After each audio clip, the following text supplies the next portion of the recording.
tips how you can be better at riding bareback.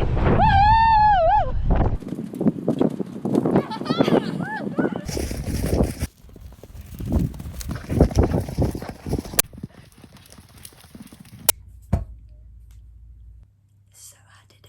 I need to talk about myself. Okay. Hi everyone, my name's Rachel and welcome to my YouTube channel. So this is my first ever YouTube video I've ever made, so pretty exciting. Hopefully I'll give you more tips on horse riding and just any other horse riding content. The whole point of this channel is that I'm on a mission to become like the most best rider I can possibly be, and all the information I'm learning and all the other tips that I've learned, I really want to be able to share it with you guys so you guys can all learn with me. We all become better riders together. I also like to do crazy stuff with my horses. I often free ride and I done stuff with my horses like riding backwards and things like that. So if you guys are interested in that type of content, feel free to subscribe below. Why should you guys even like listen to me in bareback riding? So hopefully you saw in the little intro, that's all me doing my bareback riding. I've been bareback riding my entire life and I feel like there's some good fundamental tips that I've learned over the years that have really rocketed my ability to ride bareback. One of the most important things that I think really rocketed my ability to ride bareback is mounted games. Mounted games all the way. I would recommend it if you really want to improve your confidence, your ability to ride, your ability to just flow with the horse. Mounted games all the way.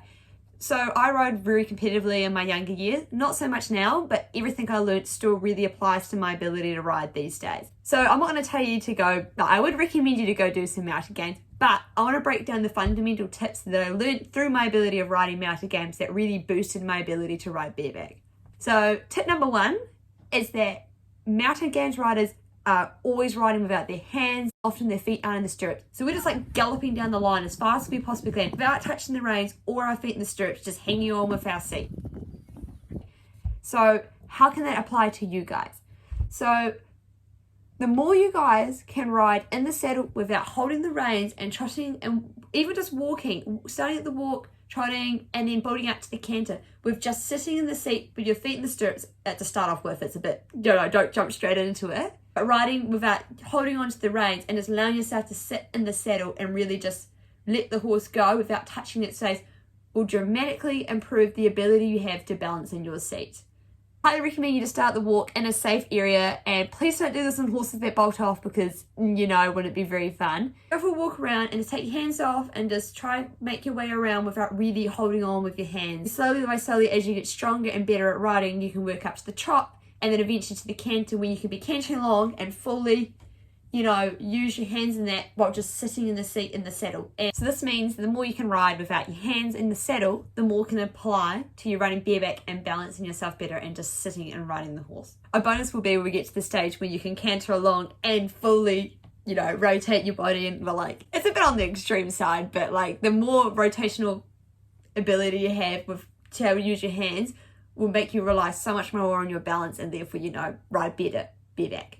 You know? Tip number two is to relax your legs. So I know this is very controversial in the fact that when you ride, you want to grip on your horse and, you know, because you don't want to fall off and you want your horse to spook and you're like, whoop, out the back door. But the more you can relax and drop your legs and not really be so tight in the hips, allows you to move so much more better with the horse, and you're better to be greatly more balanced in your hips. So when I'm riding bareback, my legs are pretty much non-existent on Rusty. I am literally just letting my legs hang down from him and my legs just sway with him.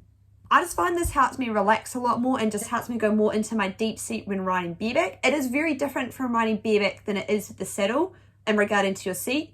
Like, yes, you sit probably reasonably deep as well, bareback and saddle, but your way your legs sit and the way you know, interact with the horse is quite different because you don't have that extra support from the saddle, so you're having to rely more on your ability to just hold yourself on the horse rather than the saddle kind of like holding you there. So when you're next on your horse and riding bareback, imagine yourself just dropping your legs down. I find almost just pointing your toes low-key downwards, not full, you know, downwards, but you don't want your feet, you know, the typical sitting deep in your heel. You don't really want to do that when you're riding bareback. Kind of imagine yourself like, and dropping your legs down around the horse and then just letting the horse be, and you just move with through your hips as the horse goes.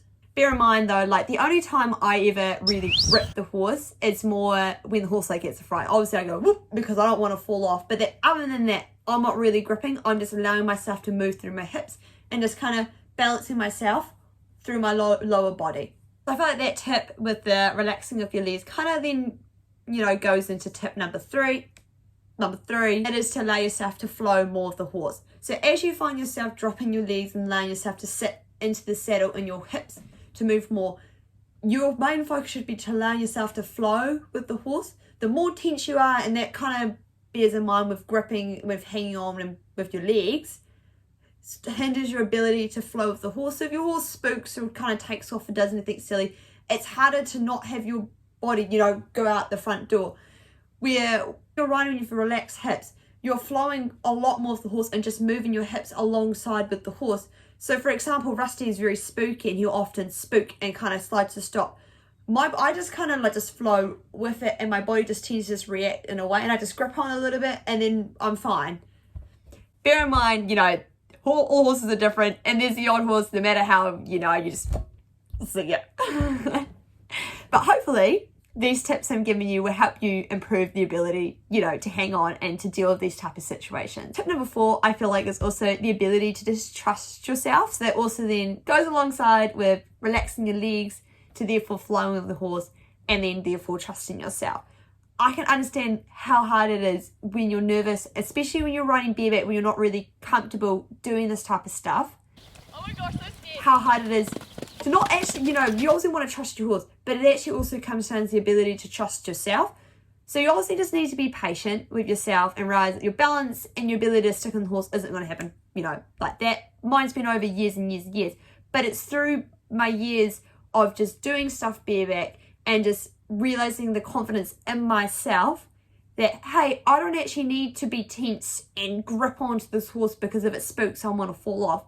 It's trust in myself that I can flow and work with this horse and be less likely to fall off, if that kind of makes sense. It's just that confidence to know I'll be okay. And hopefully, the more you guys, you know, practice this type of stuff, learn these types of tips, you will start to trust yourself and therefore kind of lead more into relaxing, and they're even more likely to really work with your horse when you're riding bareback. Hopefully that all makes sense. I just feel like confidence is just a really big thing, especially in the horse industry. I can understand. I feel like I'm quite a confident rider. Well, I'm a reasonably confident rider, but I have been in a situation where I'm unconfident, and it's really hard to allow yourself to, you know, relax and just flow with the horse when you find yourself like, oh, I don't want to fall off, you know?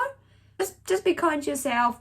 You know, you'll look back in years' time and be like, wow, my ability to balance has increased dramatically, you know?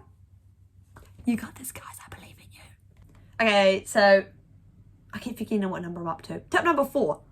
So tip number 4 from this lady, absolutely highly recommend your book. I'm only a third of the way through and my riding has improved dramatically. So highly recommend Sally Swift, Central Riding. Read it.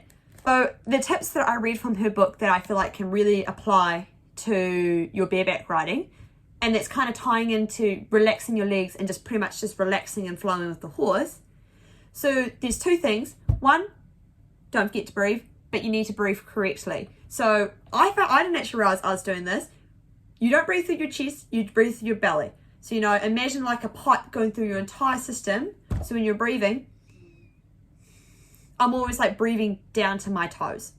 And the more you focus on your breathing and just taking a second when you're riding bareback can really, really help you relax so much, especially when you're in a nervous situation. Also, when you're riding bareback, you're nervous. Just taking that second to have a breath and just focus on sometimes it's hard to force yourself to relax, but just release a little bit of tension will help you flow and balance better on the horse. And then the second tip from her book that I really, really like, which I never thought of, is soft eyes. So soft eyes is when you kind of relax your eyes. Oh, I feel like I'm gonna look crazy when I do it.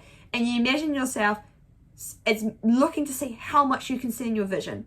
So hard eyes is when I'm looking at this camera and I'm only looking at this camera. Soft eyes is I can see, you know, the edge of my wall over here. I can see my wardrobe and everything over there. And it helps you just when you're riding, if you're looking with your soft eyes, you're not really like, you're just more focused and more in tuned with yourself. So next time you do it, take a breath when you're riding bareback and just imagine yourself soft eyes, and then all just work on dropping your legs and relaxing your hips. Trust me, even in the saddle, good tip. My riding has just started to skyrocket because of this lady's book. Tip number 6, which I feel like everyone's kind of like, yeah, I know, but it is very important. Working your core. So working your core and your back core, because obviously your center of gravity, I don't know if you can see, your center of gravity is between your belly bones and your hips pretty much. And you want to be focusing when you're riding bareback, especially, you know, you should not do the no hand kind of riding, to be using your core to be steady and balanced when you're riding bareback. It's also the same when riding saddle, but it also is so much more important when you're riding bareback.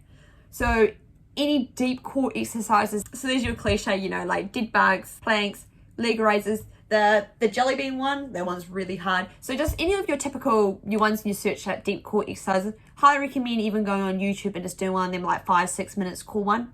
If you work on the core, the better your bareback riding will be. Highly recommend it. Last but not least, but I feel like it's the most like obvious one, it's just practice. You just need to keep practicing and practicing. Anytime you've got a spare moment, or like say if you're going for like a hack or something, you're like, well, we're not going to be galloping around doing anything too intense. Just jump on bareback. Obviously, do it safely and don't do it on horses that you feel like you're going to die on, you know? The reason why I feel like I'm pretty good with my bareback riding is because I do it like all the time. When I was younger, I was too lazy to ever like carry the saddle out to my horse. So I just hop on at bareback. I'm like, yep, that's fine, we'll just survive. And just from there, just the amount of practicing I've done with alongside mountain games, I'm at that stage where I'm like, oh, I'm actually feel like I'm pretty solidly balanced on the horse. Also, just remember just to be kind to yourself when you're practicing. You know, it's not going to happen overnight. You just got to take your time. Even if you're not really comfortable enough to take that step to start practicing bareback, just start with just at the end of the ride when you're finished and you're like signaling to your horse, hey, we're done, we're relaxing. Just take your feet out of the stirrups and just kind of dangle in the saddle for a bit. And then you can just build up from there. So I hope these tips are kind of helpful. It's probably a bit chaotic because it's my first ever video channel. So hopefully we're looking to improve. But I really hope this can help you guys, and feel free to ask me any questions and I can do more videos on this stuff. I also have an Instagram which shows all my crazy stunts and like all my horses and everything. So feel free to go give that a follow, and I hope you guys enjoyed my video. Like and subscribe!